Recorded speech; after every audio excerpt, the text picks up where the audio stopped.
Howdy, y'all. Welcome to the Marty Smith podcast here at Outsider. It's a very special week. Tremendous college football playoff national championship game. I just got home last evening from Indianapolis, where I was covering all the festivities for ESPN and the Southeastern Conference Network.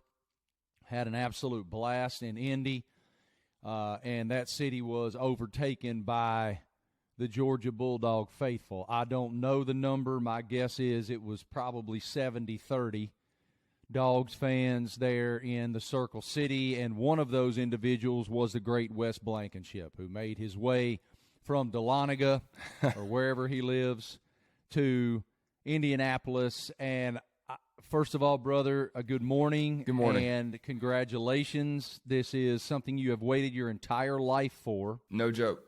So just share with me what the emotion was and what it means. Well, there were a lot of tears shed. I left part of my voice back in Indy, if you can't tell. But it was unreal. It was everything you would want it to be. Like the trip leading up to it, seeing my buddies, being knuckleheads with them in Indy. It was cold, but none of us cared. After, a certain amount of beverages, you can't even tell anyway. So it was just great. I mean, it was as special to me as the trip we took on the Rose Bowl, which is something that a lot of Georgia fans appreciate, not just because of the way the game went, but because of the trip leading up to it. And Indy was like that for me.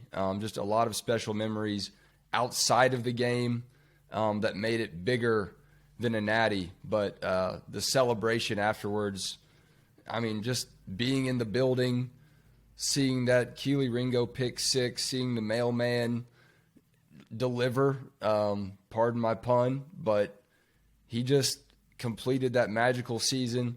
He had a celebration cocktail or two himself. I don't even know if he had a cocktail. Looked like he was just sipping straight from the bottle. But Marty, it was when somebody hands you Pappy 15, you just pull straight from the gun, buddy. That's what he does. That's what he does. So to answer your question, a lot shorter, it did not disappoint. Just a phenomenal performance. And those of you who are regulars here, regular listeners, regular viewers, you notice Travis is not here today. Before we go any further, I just want to say that Wes and myself and everybody involved here have Travis in our thoughts. His grandmother passed, and so he is in Ohio with his family at this moment. And we're thinking about you, brother, so much, and we're so sorry for your loss. Matt Stinchcomb, a college football Hall of Famer, will join us shortly to offer his perspective. He is one of the greatest dogs of all time, and one of the funniest people I've ever met in my entire life. And so, one of the smartest Stinch guys is kind I've ever enough met. to. He is like a genius. He is. He's a very smart man and does a phenomenal job for ESPN. He broadcasts college football games with my bud Taylor Zarzer and Alyssa Lang. They have an amazing crew. And so Stinch has lived this his entire life just like Wes has, and in a very different way. He was, again, one of the greatest players in the history of that program. And so it's going to be fun to hear what he has to say here in a few minutes. There's so many layers to the experience. And part of that is undoubtedly the fact that not only did Georgia win the national championship for the first time since 1980, they also beat Nick Saban and the Alabama Crimson Tide to do it. And I interviewed Kirby Smart on Tuesday morning for ESPN, Southeastern Conference Network, right before he went on the team bus to go over to the airport to fly home to Athens. And one of the things that I wondered was, what is the impact of that? And how does the fact that it was Alabama play into the overall equation? And for his entire tenure at Georgia since 2-26 in 2017, that moment hung over the program. It just did. I don't care how many people try to tell you otherwise, it did. Because they had that national championship really in the palm of their hand at that moment. and it slipped out when Tua Tagovailoa threw that pass to Devontae Smith. And I appreciated Kirby's candor. He said the fact that it was Alabama that we beat does make it a bit sweeter because nobody can ever say, but it wasn't Bama, because it was Bama. And there is that layer involved in it. There's the Stetson Bennett layer involved in it. All this young man has heard is, you're not good enough to lead us there. Even though his offensive coordinator, Todd Monken, who, by the way, I thought called an amazing game the other night, he before the Cotton Bowl, the Orange Bowl, before the Orange Bowl, Coach Monken said, look, I know we can win the national championship, and I know we can do it with Stetson Bennett behind center. And so there was so much validation in all of that. Stetson Bennett's life is a movie. I interviewed him on the field after the game, and I asked him about that movie. And he's a very thoughtful young man. He's a very considerate person in the way that he answers what you ask. And he just kind of grins at that. He will always have a chip on his shoulder. I don't care that he won the national championship. That chip's still going to be there, Wes. Yeah. No doubt about it, man. I mean, for Stetson specifically, watching him go from the dude at Georgia that was running scout team as Baker Mayfield at the Rose Bowl, and really, like, that was a name that I think Georgia fans kind of laughed about a little bit. He was a joke, not like in an insulting way, but like, maybe Stetson will have to lead us to the Rose Bowl. I remember people saying that, like, maybe we should just play Stetson because he's given our defense a tougher time at practice than they've seen all year. But it was always with a wink and a nod, and he leaves and goes and plays JUCO, and comes back. And, last year, to see what he was last year, he's like a different human. I mean, a different player, just a different guy, like from one year to the next. And I think Todd Monken deserves so much credit for being a difference maker for this team, what he was able to draw up for this offense, these receivers, A.D. Mitchell being a freshman and going out there when people wondered, like, is the sky falling when George Pickens tears his ACL in the offseason? We think we're going to bring in Eric Gilbert to play tight end, but he can't be eligible. Darnell Washington was injured for the Clemson game. Who stepped up? A freshman, Brock Bowers. It's just like so many unlikely characters. I know that Georgia was the team all year that was crushing skulls, but the thing that I appreciate the most is those unlikely stories like Stetson, like Brock. He's not an unlikely hero now, but he was at the start of the season. And that's what will be so special when I look back on this team. When you talk about Bauer specifically, you're talking. I mean, I remember sitting with Mike McDonald, the defensive coordinator for Michigan, ahead of the Orange Bowl, and he said that guy's elite right now. I mean, I'm talking pro level right now, and he has the entire route tree. When you talk to guys who've played against him, it's about his catch radius, and we saw that manifested during the national championship when Stetson threw a ball way, way behind Brock, and he caught it anyway. I mean, reached all the way around his body, full tilt, and caught the football anyway. Just a tremendous player, and Georgia's going to have him for 2 more years, and then he might be the highest drafted tight end in the history of the NFL draft. But Stetson's story specifically, going back to it being a movie, some of y'all listening who may not be college football fanatical like we are may not know that story. That story's crazy. He grew up going to games with his old man. He told me mid-season or so, maybe a little past mid-season, I went down to Athens and had a conversation with Stetson, and he said all he ever dreamed of doing was running out that tunnel at Sanford Stadium and touching the grass. That's all he ever wanted to do. And so to be the quarterback that's leading the best team in the country, the most dominant team in the country, the most consistent team in the country, of course, this was before Alabama beat them in the SEC championship, was beyond his ability to even compute. And I asked him about the pressure that comes with being Georgia's quarterback, because it's immense pressure. It's overwhelming pressure. That fan base is a fan base full of expectation, full of demand, full of heartache. Not now, back then. And so they see this opportunity. I see Wes's little grin on his face. When you have the best team in the country, That's a lot of pressure when you haven't won a championship in so long, when the fan base is so victory-starved. There's a lot that comes with that. And I loved what Stetson said, again, going back to how thoughtful he is in answering the question posed him. He paused for a minute, and he looked off into the horizon, and he said, man, I can't look at it any other way than the job is, can you win games and can you complete passes? Because if I make it anything bigger than those two fundamental aspects, I think about the millions of people that are counting on me every snap, I'll short circuit. And that just told me so much. And then, of course, the news comes out here last week that the guy has a flip phone. And I loved how beautiful that explanation was. So important, man, because it reminds me so much, even though I'm 22 or 3 years his senior, it reminds me of my approach to social media now.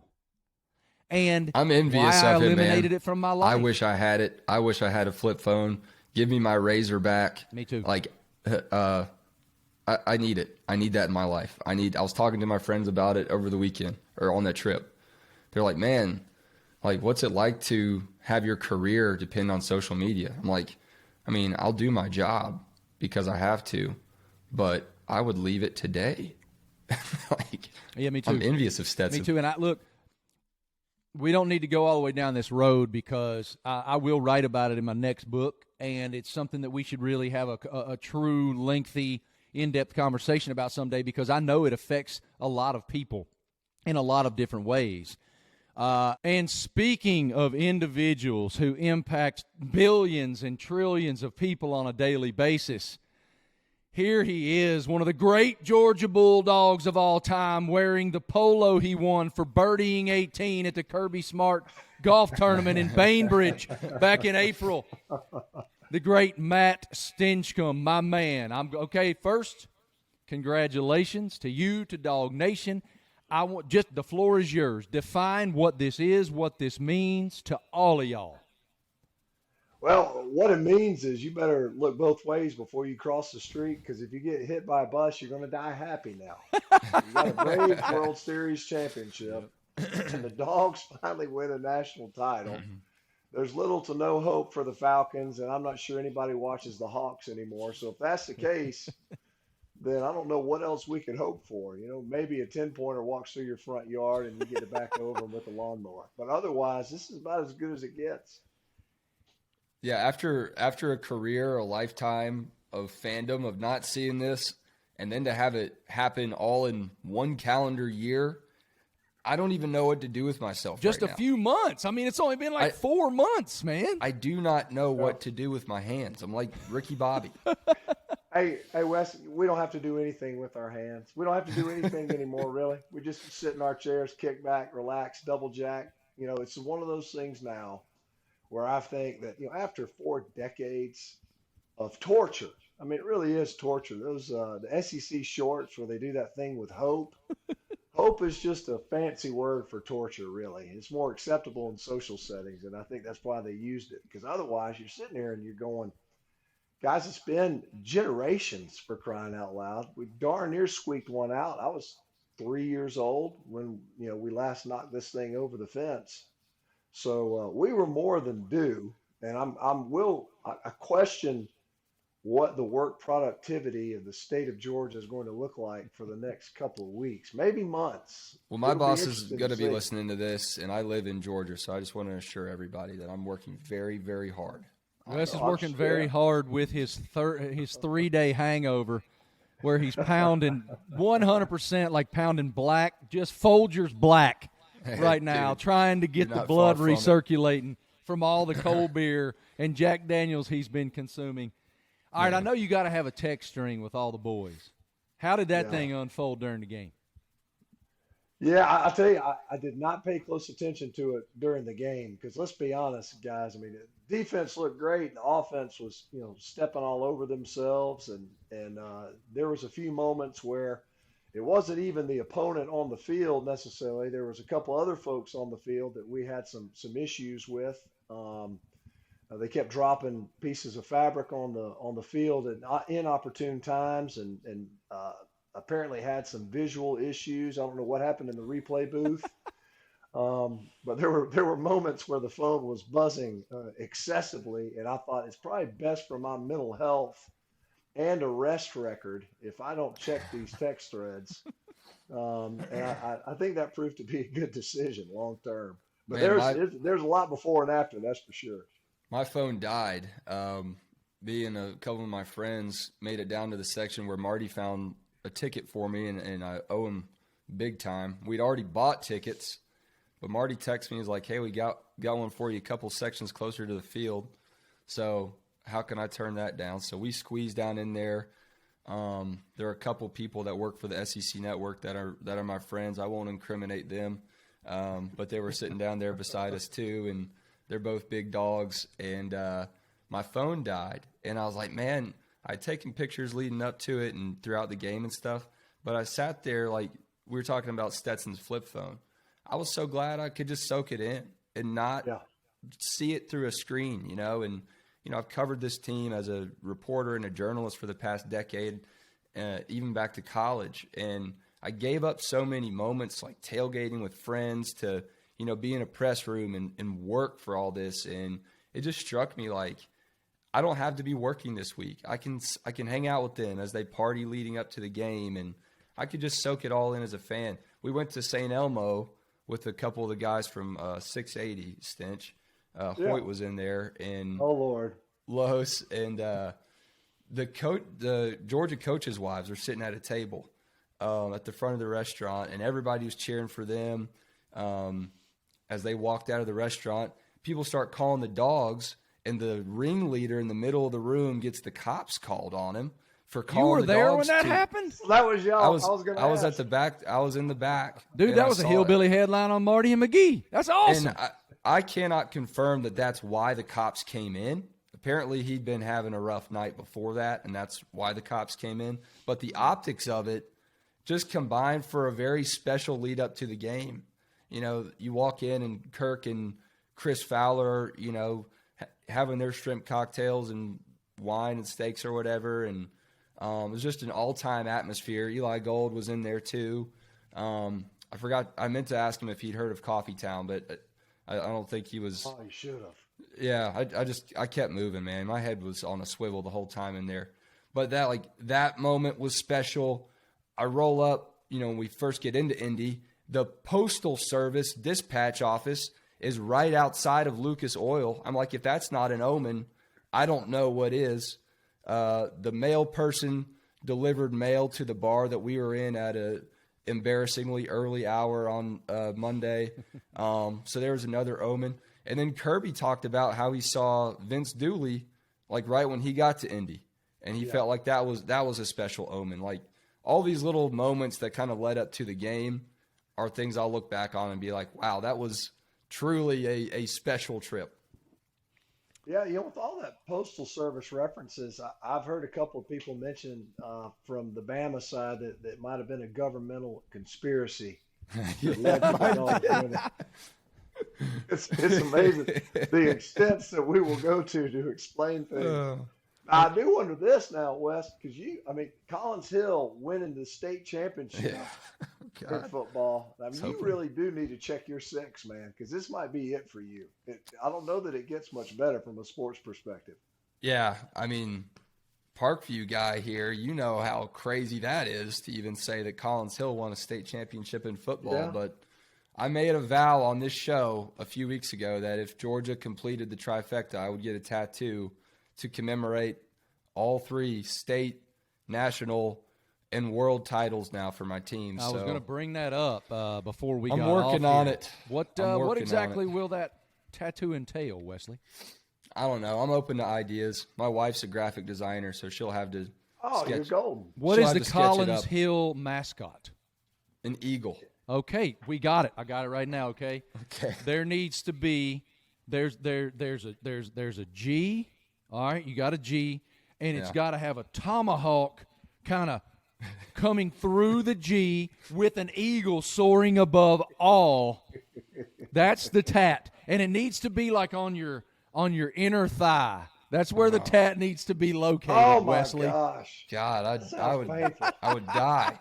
So I was thinking the Indianapolis Motor Speedway logo with the wings could kind of be a hat tip to the Eagles. Nope. The motor, the G could be the tire in the middle, No. and then you're not a fan. No, dude, you got to have like you got to have like America Eagle. What bro. if it's like the eagle on the dollar bill that's holding arrows and what's it holding like a piece of the hedge? Unum? Yeah, You and it's put holding a the Latin tomahawk. phrase in there? Okay, well, Yeah. I like that. Now, Okay, what if I'll the take that. eagle is sitting on top of the arches, Oh my gosh! and there's a top, or maybe there's a chapel bell. Wait, no, it's got to be your bull. I think maybe what has to happen was maybe you do the Braves A.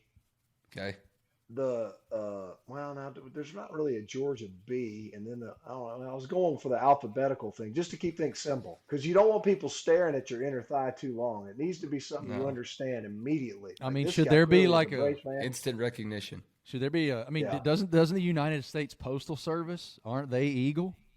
They are an eagle. There you go. Son, nailed That's it. Just get the Postal Service logo. That's it. All right. Yeah. Okay. You don't have I mean, to that sue ain't- that- Stetson for rights, though. I didn't incorporate it all. Is Stetson allowed to have an NIL deal with the post office? I was wondering that. Now, remember when Lance Armstrong and all that? Yeah. Oh, yeah. Disassociate all that stuff. The Postal Service sponsored Correct. a bicycle team or whatever they were doing, That's true. Tour de France team. Why can they not sponsor a national championship winning quarterback? Yeah, I think it just makes sense. That and Pappy. Pappy are his two NIL deals. It's no joke. His real one was Great Clips. The morning of the national championship, he put an Instagram post getting my haircut like a champion at Great Clips. So What a legend. Lord, dude. could he send Tate Ratledge and all the backup quarterbacks for Georgia to that Yeah. clips? One Yeah, other Terrence little, Baum. maybe Some not great so clips. little, but you were talking about omens and all the different things.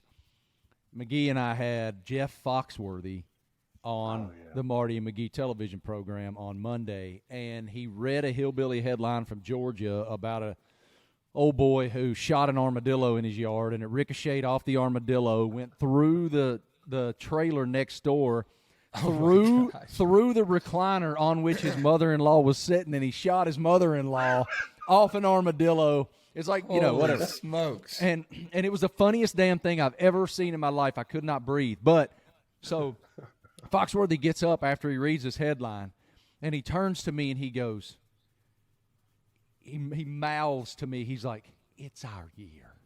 It's our turn. It's got to be our turn." That was it. That was the omen. So obviously you know Kirby better than Wes and I do. I mean, I've covered him now for 6-8 years, whatever that is, all the way back to when he was a DC at Bama. And I know what an intense person he is. I know how much that state and that program means to him, a native son from Bainbridge, for an all-SEC player there, the whole thing. You know him, dude. You know him. What did he – like, what came off of his back with this? Like, what load is off of him? You know what? I can't even appreciate that element of it, I don't think. I think he has the most unique experience that you could have possibly had. And it's different from Coach Dooley because Coach Dooley played at Auburn, grew up in Mobile. And Kirby grew up in Georgia, and he grew up a Georgia fan. And then he got to be a Georgia player and a darn good one, and then got to be a Georgia coach. And to win a national championship as the head coach at your alma mater in your home state for the team that you grew up rooting for, that's about as global of an experience as you could have. That's different from anything that I could even try to relate to. As you know, I grew up a fan, grew up in Georgia, played there, and that's where it ended. You know, talking about him as a commentator, and I'm a fan when I don't have my little analyst hat on, but that's not the same as returning your program to the stature that it's attained now, and then actually getting over the hump after 40 long years, 41, as it's so often I'm often reminded. I don't know that I can appreciate that. I mean, I could think as a player, I know what it's like as having played there. The first, two elements of that, I can check those boxes. I think know what he would be feeling like, but then it's amplified to the point that I can't appreciate. It's unique to him. And I know Coach Spurrier did it at Florida, and Coach Fulmer did it at Tennessee. I It's don't know if they 25 years grew ago. up. Oh yeah.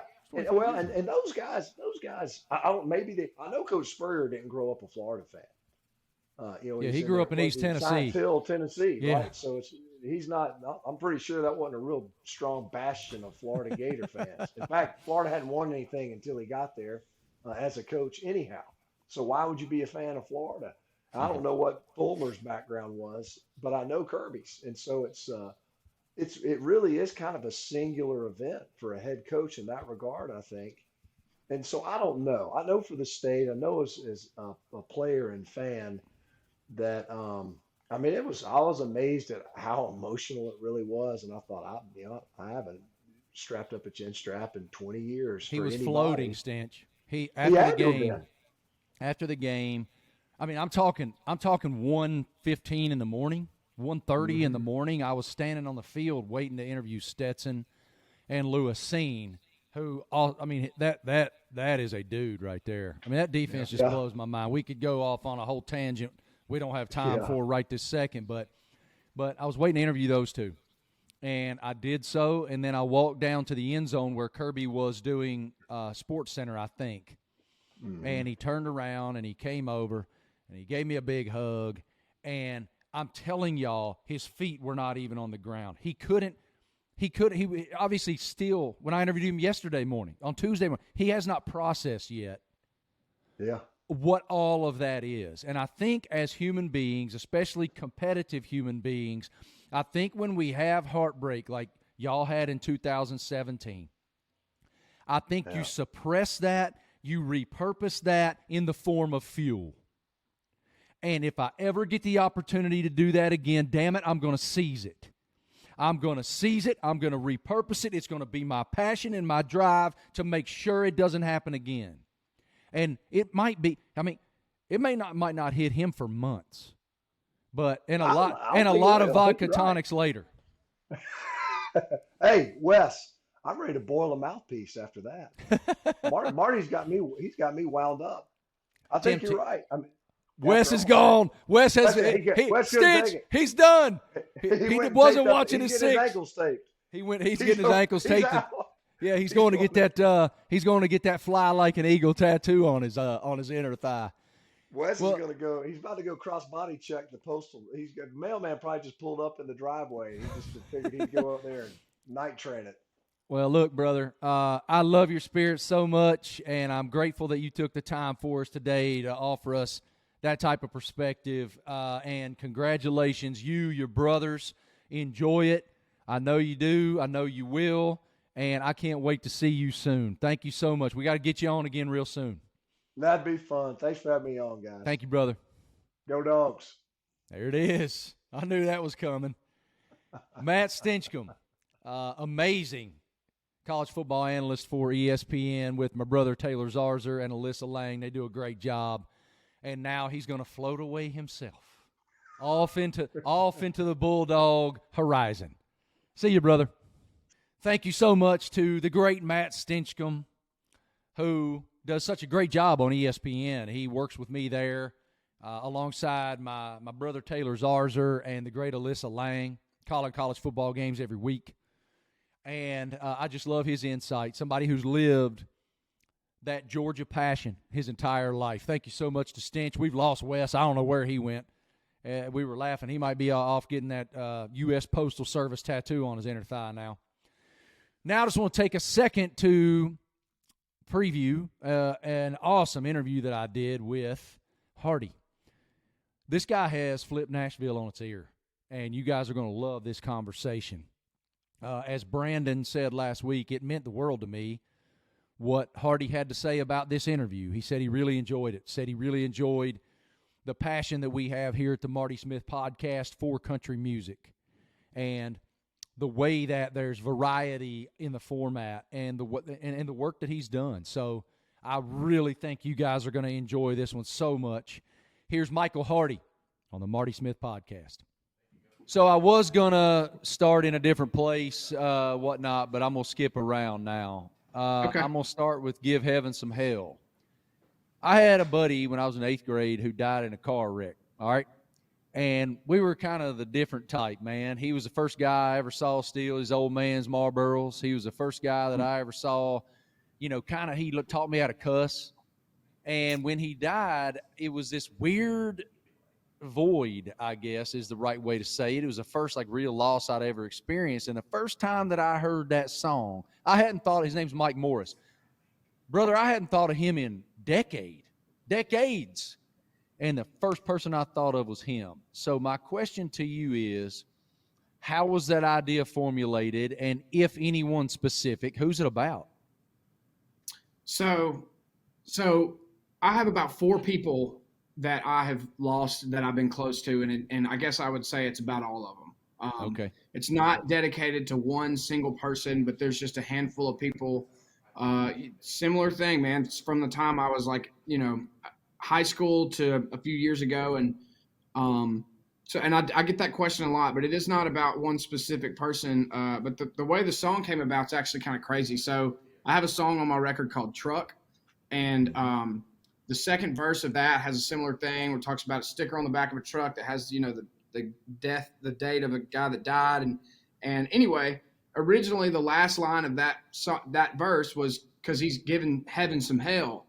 And when we threw that line out, we all looked at each other and we were like, dude, that give heaven some hell is its own idea. Let's change this line and let's write give heaven some hell after this. And that's exactly what we did. It's one thing to have a line like that. It's a whole other thing to put another line in that song that says, I was there when you raised your hand. Yeah. To me, that one line adds a level of depth that is so personal and like visceral, right? Like your soul. Whose line was it? When did that happen? I think that one was mine, man. I remember when we got into that bridge, I remember thinking, Christian people are going to raise a brow and say, how do we know this guy's in heaven? Exactly. And I was like, I know how we're going to get him to heaven. And so that's where we took it in the bridge. I think that's doing your good, your due diligence as a somebody that grew up in a church and have seen time and time again people with their head down raising their hand. And so that moment is very real. I appreciate that. That's the most important part of that whole song. It really is, and it just I love the writing process. I love learning about how those things come together and whose inspiration it was and who you're in a room with and all those things. But when that line, the first time I heard it on the radio, I went, oh, okay, that's how they're going to tie this thing together and make sure that everybody understands that he accepted. I thought it was brilliant. Thank you. So man. I appreciate it. How did music enter your world? So, man, when I was like probably 4 or 5 years old, I was riding in my dad's truck and he got a cassette. And I still remember this to this day. I remember exactly where we were in my hometown and everything. And he said, check out this band. It's called Pearl Jam. And he put the cassette in, and the first song that played was Alive by Pearl Jam. And I see it like a movie. It like just crawled all over me. And I was like, what in the hell is this? And from that moment on, I became obsessed, to be completely honest, with rock and roll. I grew up country. I grew up in a small town, but from then until today, I have been just as obsessed with anybody with rock and roll. And so that made me fall in love with music in general. And then, of course, I got into everything, the older I got. But, yeah, I mean, that – and then, when I turned 17 or 18, I started writing my own songs and, kind of the age-old story, like, you should move to Nashville, Nashville. And I just moved to Nashville and, just it slowly kind of just everything started happening after 4 or 5 years, 6 or 7 years really. And here we are. But I got into music and became very, very obsessed with music at an early age. And the songwriting side, like I was really into like Eric Church's first record. I was very into Brad Paisley because especially like old Brad Paisley, because there were songs like Letter to Me. Oh yeah. I mean, there's so many that I could mention, but that I just thought were so cool and ideas that had never been said before. And they had such a cool way of writing the song. And I became sort of obsessed with that. And I always liked writing in school, like even dumb stuff like essays and stuff in English class. Like I was always really good at it and kind of had a knack for it. And so I guess just all that sort of kind of converged and became, sort of my songwriting spirit or craft or whatever. How did Sinners Like Me impact you? Why is that the one you just mentioned?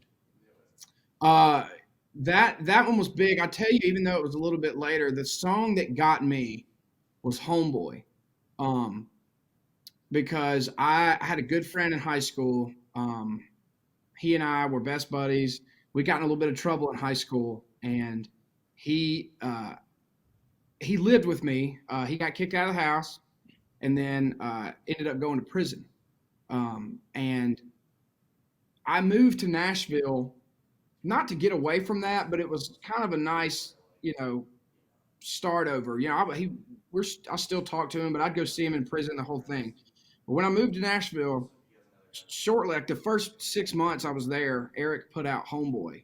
And when I heard that song, it hit me so hard, that and like the subject matter. And obviously I was dealing with a very similar thing, the production and how rock and roll it was. Like that song, again, like it just flew all over me. And I that's flipped a switch in my head where I was like, I want to write that. That's what I want to do. I want to do rock and roll, but over a really good country lyric. And I've dedicated my entire songwriting career to chasing that exact like feeling that song gave me.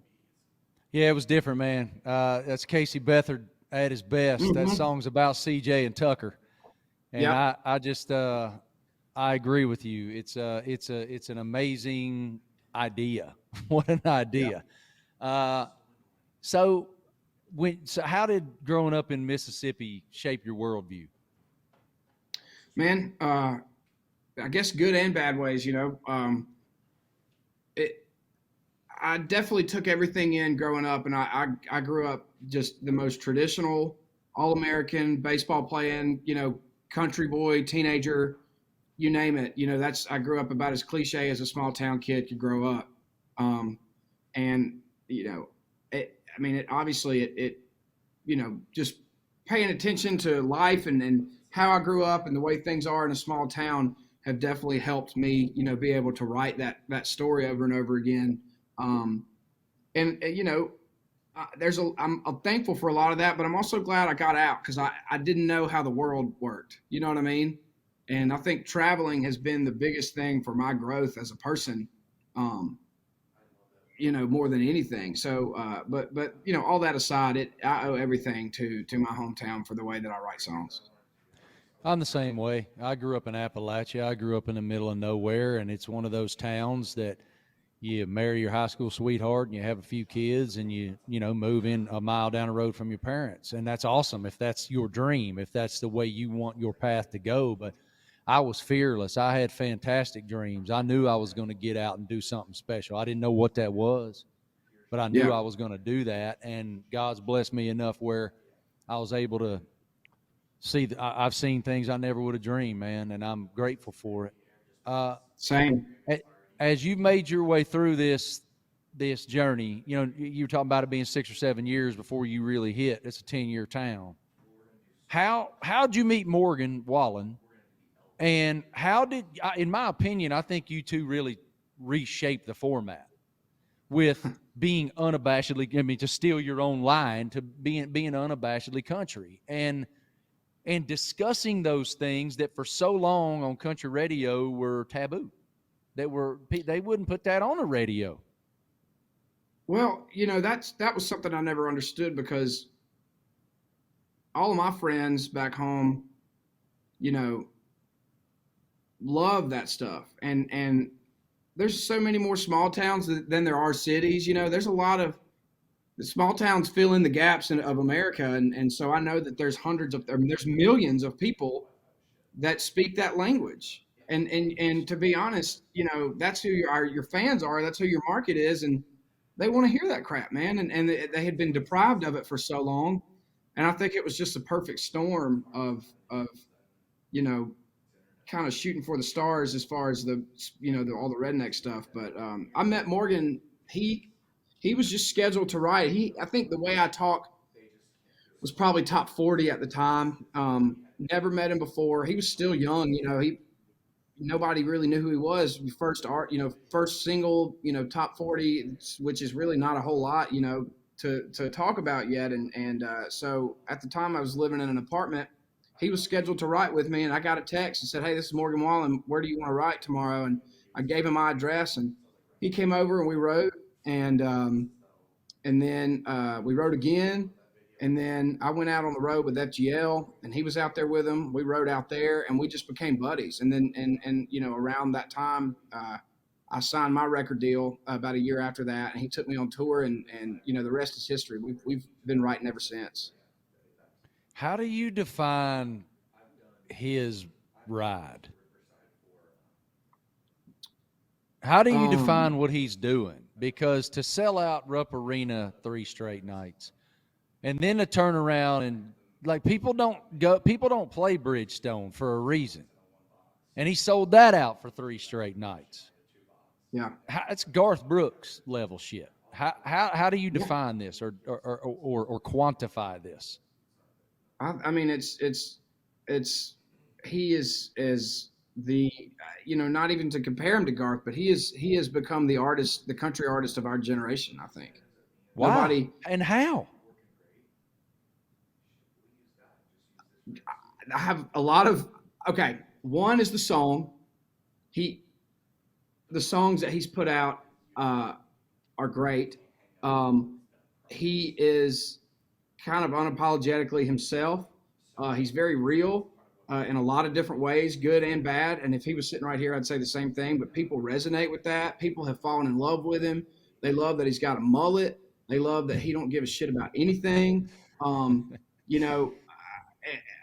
I just think it's the perfect storm, man. And a lot of that kind of stuff is just, it just happens. And sometimes there's not a definition, but I think that people have just fallen in love with him and who he is, whether it's, some of that stuff is good stuff or bad stuff. He's just himself, and he's a real person. And, I think humanizing yourself, for a lot of artists in the past has been very beneficial to them. Look at Eminem and how he opened up his personal life to the public and in his songs, and people fell in love with that because it humanized him and it made people feel like they, were him and he was one of them. And I think Morgan is a very similar thing. We're all flawed, Hardy. And when somebody's vulnerable enough to admit their flaws and bear that, it's first of all empowering to that person, but it's overwhelmingly powerful to the people who need to hear it on the other end of the speaker. And I agree with you. That's one thing about Morgan that I appreciate. I couldn't believe what I read when I saw that record is the #1 record in the world across all genres. That's just remarkable. It's just remarkable. Yeah. And you're a big part of that. I mean, you were there for him and with him when he was now that he's at the top, and you were there with him and for him when he was really struggling a year ago. You noted FGL earlier. I know they had an indelible mark on your path. How would you describe what they are and in your path? They were the first country, superstar, first big act that truly gave me a shot. And I will forever remember that, and I really will.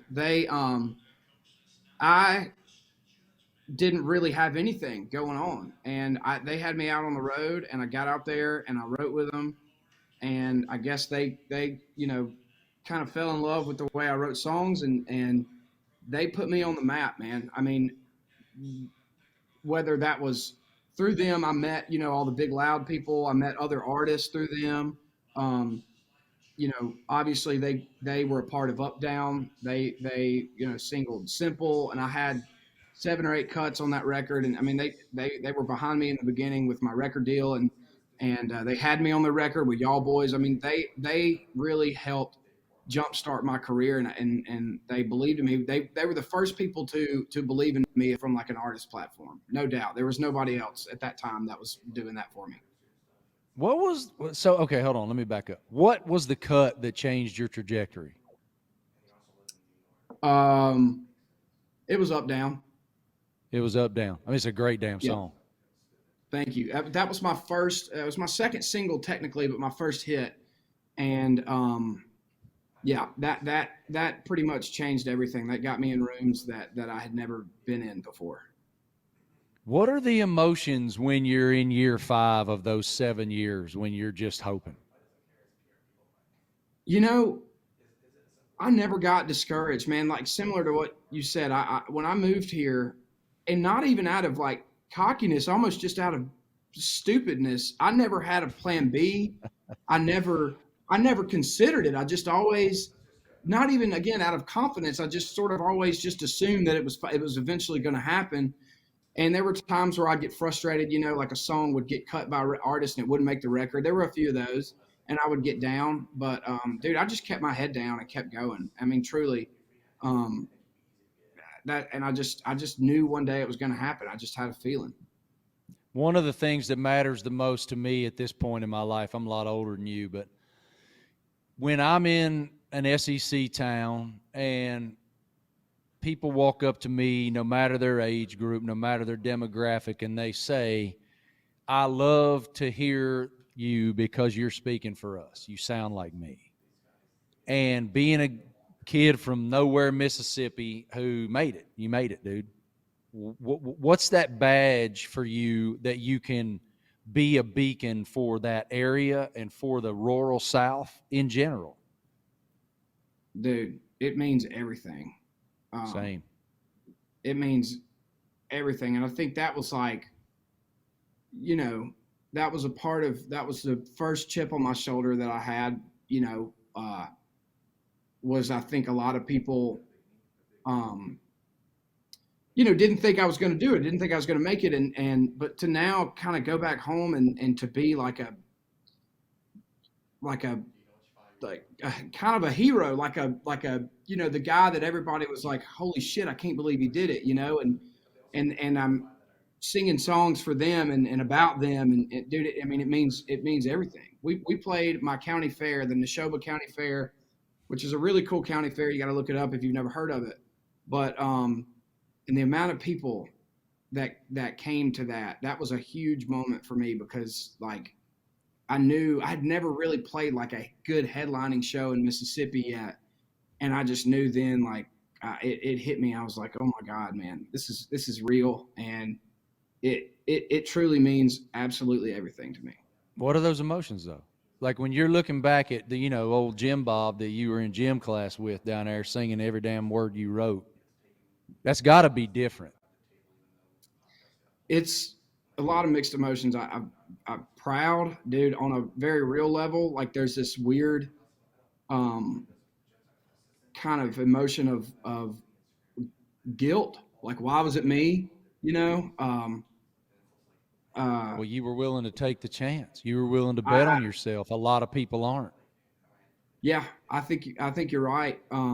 It's weird, man. There's a lot of I run into some people who are doing fine and just it definitely feels weird and there's a lot of that. Yeah, it's a lot of like why me, but also very thankful and I still, dude, I'm in shock when I go to my hometown and like I don't know. It's still some of it just doesn't even feel real because I ride around those roads and I see kids and trucks sitting in gas stations and I just think like that was literally me. 10 years ago, 11 years ago, that was literally me. And it's still very shocking to realize that this is real and that I made it. And I'm, you know, the guy that ever like that in Philadelphia that went out and actually did it. It's really crazy. I can relate on a lot of levels. All right, I know you got to hop. I want 2 more quick ones. We're going to shift gears to sports. I saw on your Instagram feed that you were at the College World Series to see your Mississippi State Bulldogs win the national championship. What was that like for an old boy from nowhere, Mississippi, to see that? Dude, it was amazing. And I was with all of my best friends. You know, and I grew up going to more baseball games than I did football back in the day. My dad would sign me out of school. Crazy.